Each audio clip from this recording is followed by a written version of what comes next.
Hello my dear student, मैं Sunny sir आपका अपने यूट्यूब चैनल अम्बेडकर क्लासेस पढ़ने में स्वागत करता हूं।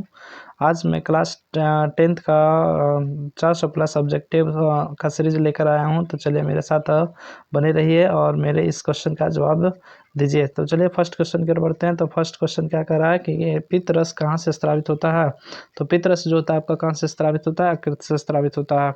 अगले क्वेश्चन की ओर बढ़ते हैं। तो अगला क्वेश्चन दूसरा नंबर क्वेश्चन क्या कर रहा है, दूसरा नंबर क्वेश्चन कह रहा है कि है ना कि स्वपोषी पोषण के लिए आवश्यक है। तो स्वपोषी पोषण के लिए क्या है, इनमें से सभी आपका आवश्यक है, इनमें से सभी आपका क्या है, आवश्यक है। अगले क्वेश्चन की ओर बढ़ते हैं। तो दूसरा नंबर क्वेश्चन क्या कर रहा है कि दूसरा नंबर क्वेश्चन कह रहा है कि अमीबा अपना भोजन कैसे पकड़ता है। तो अमीबा जो अपना भोजन जो है किसके द्वारा पकड़ता है, कुटपाथ के द्वारा पकड़ता है। अगले क्वेश्चन की ओर बढ़ते हैं। तो कहता है कि इनमें से कौन सा एंजाइम वसा पर क्रिया करता है। तो कौन सा एंजाइम वसा पर क्रिया करता है, तो इसका सही जवाब होगा आपका लैपेज।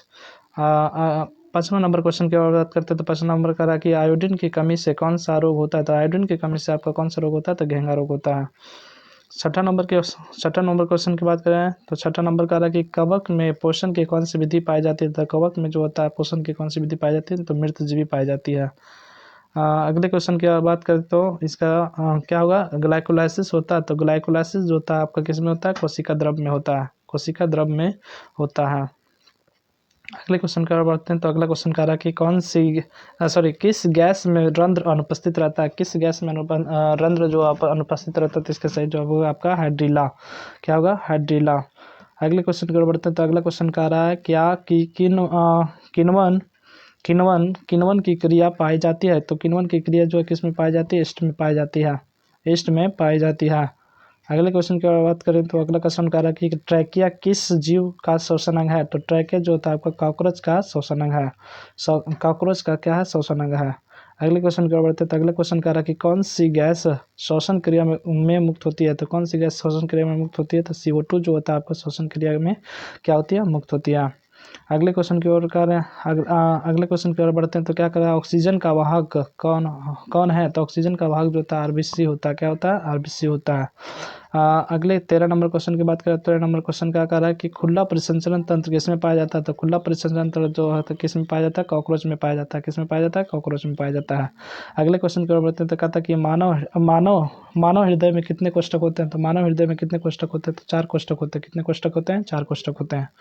अगले क्वेश्चन की ओर बढ़ते हैं। तो अगला क्वेश्चन कह रहा है क्या कि पौधे में गैसों का आदान प्रदान किसके द्वारा होता है। तो पौधों में गैसों का आदान प्रदान जो होता है किसके द्वारा होता है, रंध्र के द्वारा होता है, रंध्र के द्वारा होता है। 16 नंबर की बात करें। तो 16 नंबर कह रहा है कि पौधे में उत्सर्जित पदार्थ होते हैं। तो पौधों में उत्सर्जित पदार्थ जो होते हैं, गोंद भी होता है, टैनिन भी होता है, रेजिन भी होता है। तो इसका सही जवाब आपका क्या होगा, इनमें से सभी। 17 नंबर क्वेश्चन की बात करें। तो 17 नंबर का कह रहा है, 17 नंबर का है कि निम्न में से कौन सा वृक्क की रचनात्मक एवं क्रियात्मक इकाई है। तो इसका सही जवाब होगा आपका नेफ्रॉन, नेफ्रॉन होगा। ठीक है। 18 नंबर क्वेश्चन की बात करें। तो 18 नंबर क्या कह रहा है कि मानव शरीर की सबसे लंबी कोशिका है। तो मानव शरीर की सबसे लंबी कोशिका जो है आपका क्या है, न्यूरॉन है। 19 नंबर क्वेश्चन की बात करें। तो 19 नंबर क्वेश्चन कह रहा है कि मस्तिष्क का कौन सा भाग शरीर की स्थिति तथा संतुलन का अनुरक्षण करता है। तो इसका सही जवाब होगा आपका अनुमस्तिष्क, है ना। क्या होगा, अनुमस्तिष्क। अगले अगले क्वेश्चन की ओर बढ़ते हैं। तो 20 नंबर क्वेश्चन कह रहा है कि दो तांत्रिक कोशिका का मध्य खाली स्थान को क्या कहते हैं। तो दो तांत्रिक मध्य खाली स्थान को आपका क्या कहा जाता है, सिनेप्स कहा जाता है। क्या कहा जाता है, सिनेप्स कहा जाता है। 21 नंबर क्वेश्चन की बात करें। तो 21 नंबर क्वेश्चन का कह रहा है कि मस्तिष्क उत्तरदायी होता है। तो मस्तिष्क जो होता है आपका क्या, सोचने के लिए भी उत्तरदायी होता है, हृदय स्पंदन के लिए भी होता है, और उसके बाद में शारीरिक संतुलन के भी लिए होता है। और इसमें तो इसका सही जवाब आपका होगा सभी। ठीक है, सभी होगा। चलिए 22 नंबर क्वेश्चन की बात करते हैं। तो 22 नंबर क्वेश्चन कह रहा है कि निम्नांकित में से कौन सा पादप हार्मोन नहीं है। तो आपका ऑक्सीटोसिन जो है आपका पादप हार्मोन नहीं है। आप लोग को पता होगा कि ऑक्सीटोसिन हार्मोन को बर्थ हार्मोन भी कहते हैं। ठीक है। चलिए अगले क्वेश्चन की ओर बढ़ते हैं। 23 नंबर क्वेश्चन क्या कह रहा है कि इनमें से कौन पादप हार्मोन है। तो इनमें से कौन सा पादप हार्मोन है। तो आपका सही जवाब होगा आपका साइटोकाइनिन। ठीक है, साइटोकाइनिन जो आपका क्या है, पादप हार्मोन है। 24 नंबर क्वेश्चन की बात करें। तो 24 नंबर क्वेश्चन क्या कह रहा है कि मनुष्य के शरीर की सबसे बड़ी ग्रंथि कौन सी है। तो इसका सही जवाब होगा आपका अकृत, अकृत। ठीक है। और उसके बाद में बात करें किसे रासायनिक का दूत कहा जाता है, तो रासायनिक का दूत जो है किसको कहा जाता है, हार्मोन का कहा जाता है। किसको कहा जाता है, हार्मोन को कहा जाता है। अगले क्वेश्चन की ओर बढ़ते हैं। तो अगला क्वेश्चन कह रहा है कि इंसुलिन की कमी से होता है, तो इंसुलिन की कमी से जो होता है आपका कौन सा रोग होता है, मधुमेह रोग होता है। घेंगा रोग जो किसकी कमी से, आयोडीन की कमी से। ठीक है, अगले क्वेश्चन की ओर बढ़ते हैं। तो कहता है फूल में नर प्रजनन अंग है, तो नर प्रजनन अंग को पुंकेसर कहते हैं। ठीक है, पुंकेसर कहते हैं। अगले क्वेश्चन की ओर बढ़ते हैं। तो अगले क्वेश्चन का रहता है कि द्विविखंडन होता है, तो द्विविखंडन की क्रिया जो होता है किस में होता है, तो पैरामीशियम में भी होता है, अमीबा में भी होता है, लेशमानिया में भी होता है। तो इसका सही जो आपका क्या होगा, इनमें से सभी होगा। ठीक है, चलिए 29 नंबर क्वेश्चन की बात करते हैं। तो 29 नंबर का रहा है क्या कि पौधे में जनन अंग कहाँ पाए जाते हैं, तो पौधे में जनन अंग जो होता है आपका कहाँ पाया जाता है, पुष्प में पाया जाता है, पुष्प में पाया जाता है। अगले क्वेश्चन की ओर बढ़ते हैं। तो कहता क्या कि 30 नंबर का रहा कि हाइड्रा में प्रजनन की विधि होती है, निम्नलिखित में से कौन सी विधि है, तो हाइड्रा में जो होता है किसके द्वारा होता है, मुकुलन के द्वारा प्रजनन होता है। किसके द्वारा, मुकुलन के द्वारा प्रजनन होता है। अगले क्वेश्चन की ओर बढ़ते हैं। तो कहता है कि अलैंगिक जनन मुकुलन द्वारा होता है, तो अलैंगिक जो जनन द्वारा मुकुलन जो होता है किसमें तो होता है, तो ईस्ट में होता है, ईस्ट में होता है। 32 नंबर क्वेश्चन की बात करें। तो 32 नंबर का रहा कि प्रागकोश में होता है, तो प्रागकोश में जो होता है आपका क्या होता है, परागकण होता है। क्या होता है, परागकण होता है।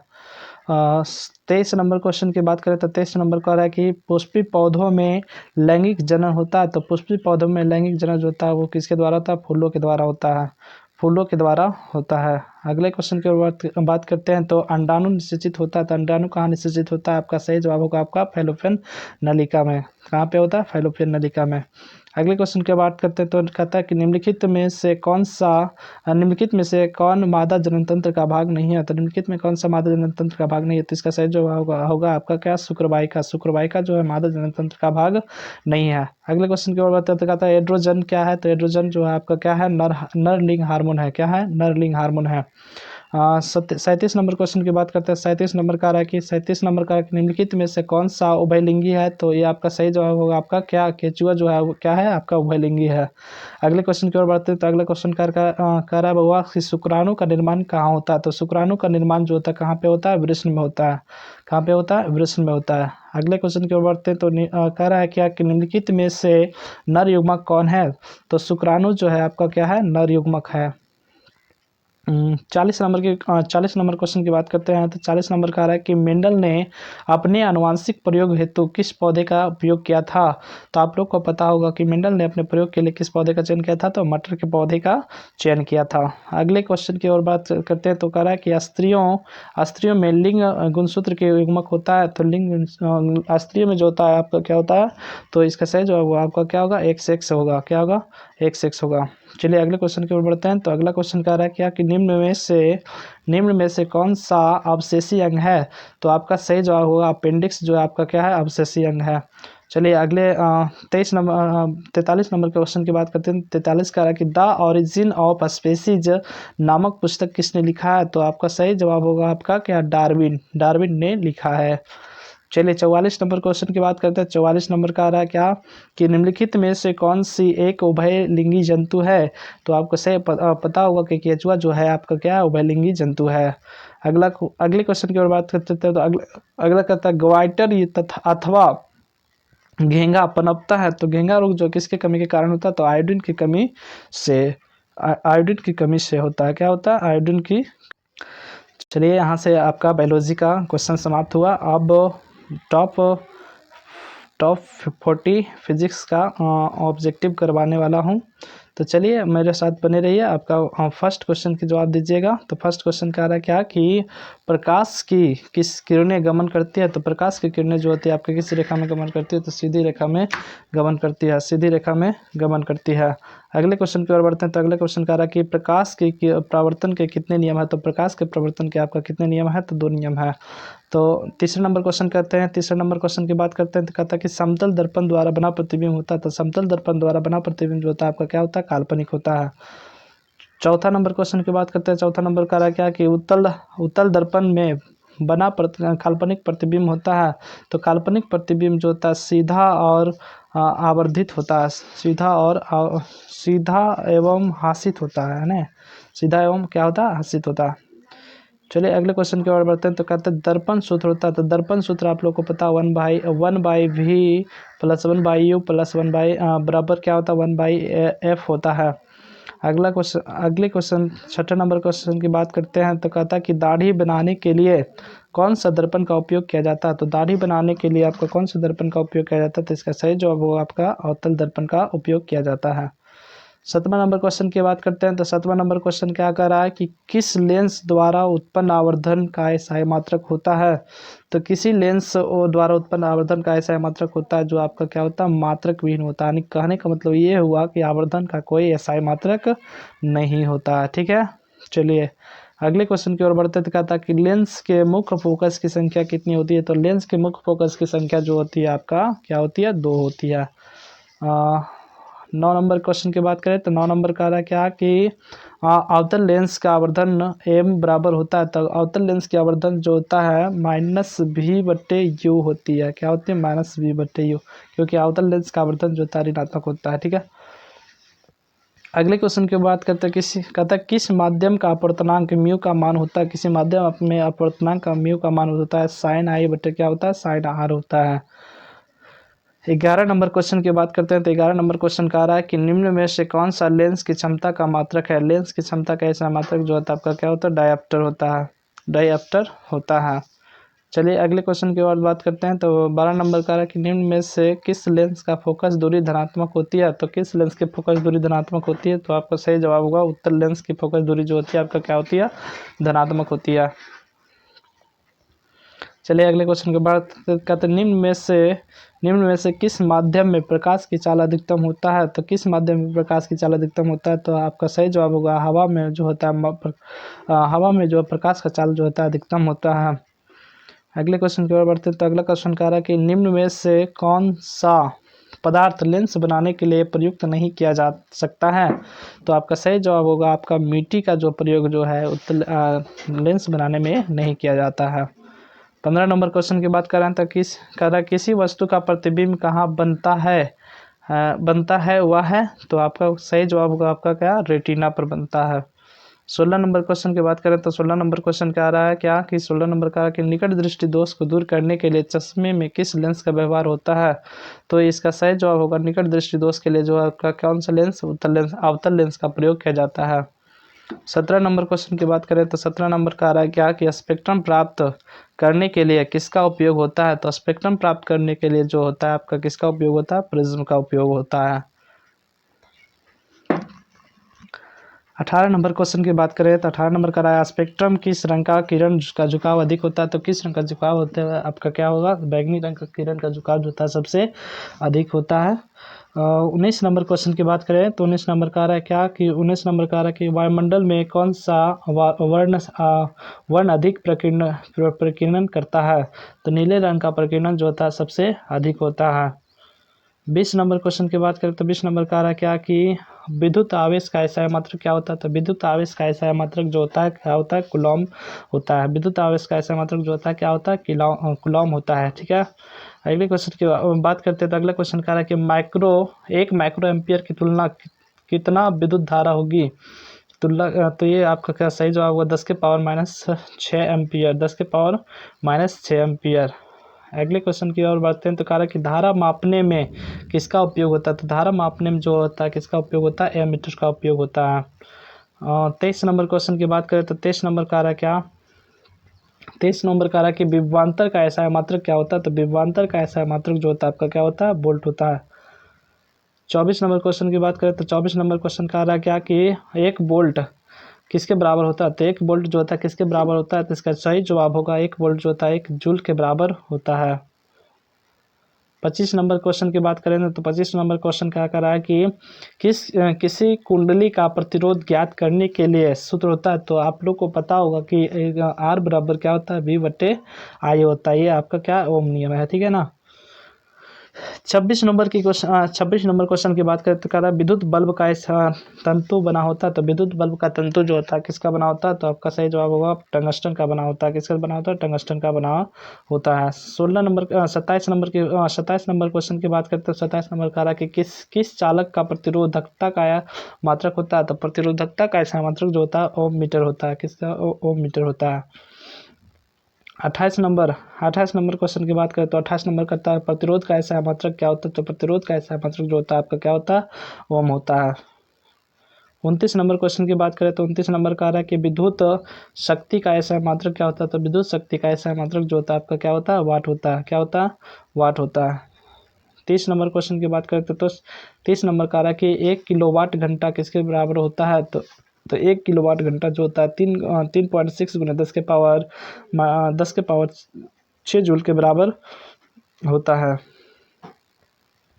31 नंबर क्वेश्चन की बात करें तो 31 नंबर क्या कह रहा है? तो 31 नंबर कह रहा है क्या कि किस विद्युत बल्ब पर 220 वोल्ट तथा 100 वाट अंकित है, तब इसे 110 वोल्ट पर प्रचालित करते हैं, तब इसके द्वारा उपयुक्त शक्ति कितनी होगी? तो इसका सही जवाब होगा आपका क्या? 50 वाट। क्या होगा? 50 वाट। अगले क्वेश्चन की ओर बढ़ते हैं तो अगले क्वेश्चन का आ रहा है क्या कि निम्नलिखित में से कौन सा पद विद्युत परिपथ में विद्युत शक्ति के लिए निरूपित नहीं करता है? तो इसका सही जवाब होगा आपका क्या? IR²। क्या होगा? IR²। अगले क्वेश्चन की ओर बढ़ते हैं तो अगला क्वेश्चन क्या कर रहा है? अगले क्वेश्चन कह रहा है कि पश्चिम की ओर प्रेषित धनावेशित कण किसी चुंबकीय क्षेत्र द्वारा उत्तर की ओर प्रेषित हो जाती है, तो चुंबकीय क्षेत्र की दिशा क्या होगी? तो चुंबकीय क्षेत्र की दिशा जो होगी आपका क्या होगा? तो ये आपका क्या होगा? ऊपरी मुखी होगी। क्या होगी? ऊपरी मुखी होगी। 34 नंबर क्वेश्चन की बात करें तो 34 नंबर का आ रहा है क्या कि डायनमो आंतरिक ऊर्जा को किस ऊर्जा में परिवर्तित करती है? तो आप लोग को पता होगा कि डायनमो जो होता है आंतरिक ऊर्जा को किस ऊर्जा में? विद्युत ऊर्जा में परिवर्तित करती है। विद्युत ऊर्जा में परिवर्तित करती है। अगले क्वेश्चन की ओर बढ़ते हैं तो अगला क्वेश्चन का आ रहा हुआ कि विद्युत धारा का ऐसा विद्युत धारा उत्पन्न करने की युक्ति को क्या कहते हैं? तो विद्युत धारा उत्पन्न करने की युक्ति को जो है आपको क्या कहते हैं? तो जनित्र कहते हैं। क्या कहते हैं? जनित्र कहते हैं। 16 नंबर क्वेश्चन कहता है क्या कि लघुपथन के समय परिपथ में विद्युत धारा का मान होता है। तो लघुपथन के समय जो है विद्युत धारा का मान जो होता है बहुत अधिक हो जाता है और प्रतिरोध जो होता है क्या होता है? कम हो जाता है। ठीक है, चलिए 37 नंबर क्वेश्चन का आ रहा है क्या? 37 नंबर का आ रहा है कि नौरौरा नाभिकीय विद्युत संयंत्र किस राज्य में स्थित है? तो नौरौरा जो है आपका क्या? उत्तर प्रदेश में है। कहाँ है? उत्तर प्रदेश में। चलिए अगले क्वेश्चन के ऊपर 38 नंबर का रहा कि प्राकृतिक में पृथ्वी पर ऊर्जा का मुख्य स्रोत क्या है? तो इसका सही जवाब आपका क्या? सूर्य होगा। 39 नंबर क्वेश्चन की बात करें तो 39 नंबर का आ रहा है कि पारिस्थितिक तंत्र में ऊर्जा का प्रवाह होता है तो क्या होता है? एक दिशा में होता है, एक ही दिशा में होता है। 40 नंबर क्वेश्चन का आ रहा है 40 नंबर क्वेश्चन का आ रहा है क्या कि ओजोन का आणविक सूत्र क्या होता है? तो ओजोन का आणविक सूत्र जो होता है O3 होता है। आप लोग कमेंट करके बताएंगे ओजोन परत किस वायुमंडल के किस मंडल में पाया जाता है? तो इसका सही जवाब होगा आप लोग कमेंट करके बताएं। ठीक है, चलिए अगले क्वेश्चन की ओर बढ़ते हैं तो अगले क्वेश्चन का आ रहा है क्या कि जैव आवर्धन प्रदर्शित करने वाला रसायन है। तो आपका सही जवाब होगा आपका क्या? DDT। 41 नंबर क्वेश्चन की बात करें तो 41 नंबर क्वेश्चन क्या कह रहा है कि अपघटक का एक उदाहरण है। तो इसका सही जवाब होगा आपका कवक। क्या होगा? कवक। अगले क्वेश्चन की ओर बढ़ते हैं तो अगला क्वेश्चन का आ रहा है क्या कि निम्नलिखित में से कौन पर्यावरण का हिस्सा है? तो इस वायुमंडल भी, जलमंडल भी, स्थल मंडल तीनों जो है आपका पर्यावरण का हिस्सा है। तो इसका सही जवाब आपका क्या होगा?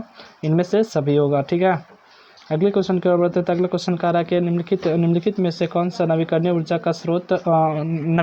स्रोत का उदाहरण है? तो इसका सही जवाब आपका है ना सभी।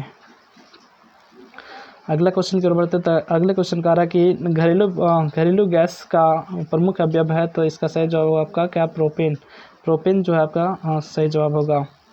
चलिए आप केमिस्ट्री की ओर बढ़ते हैं तो केमिस्ट्री में कह रहा है क्या? केमिस्ट्री में फर्स्ट क्वेश्चन की बात करें तो कह रहा है चीनी का सूत्र क्या होता है? तो आपको सही पता, आप लोग को पता होगा C12H22O11 होता है। चलिए 22 नंबर क्वेश्चन का आ रहा है 22 नंबर का आ रहा है कि सल्फ्यूरिक अम्ल का रासायनिक सूत्र क्या होता है? तो सल्फ्यूरिक अम्ल का रासायनिक सूत्र जो होता है आपका क्या होता है? H2SO4 होता है। H2SO4 होता है। चलिए अगले क्वेश्चन की ओर बढ़ते हैं। तो अगले क्वेश्चन का आ रहा है क्या कि NaCl4 B plus BaCl2 arrow का चिन्ह क्या BaCl4 इंटू 2 NaCl किस प्रकार की अभिक्रिया आती है? आपका क्या होगा? द्वितीय विस्थापन अभिक्रिया होगा, क्योंकि इसमें आयनों का आदान प्रदान हो रहा है। ठीक है, अगले क्वेश्चन की ओर बढ़ते हैं। तो कहता है श्वसन जो है किस प्रकार की रासायनिक अभिक्रिया? तो श्वसन जो है आपका क्या है? ऊष्माक्षेपीय अभिक्रिया है, ऊष्माक्षेपीय अभिक्रिया है। अगले क्वेश्चन की ओर बढ़ते हैं। तो अगले क्वेश्चन का आ रहा है क्या कि नीचे दिए गए अभिक्रिया में कौन सा कथन सही है? तो इसका सही जवाब होगा आपका क्या? कॉपर का ऑक्सीकरण, कॉपर का ऑक्सीकरण।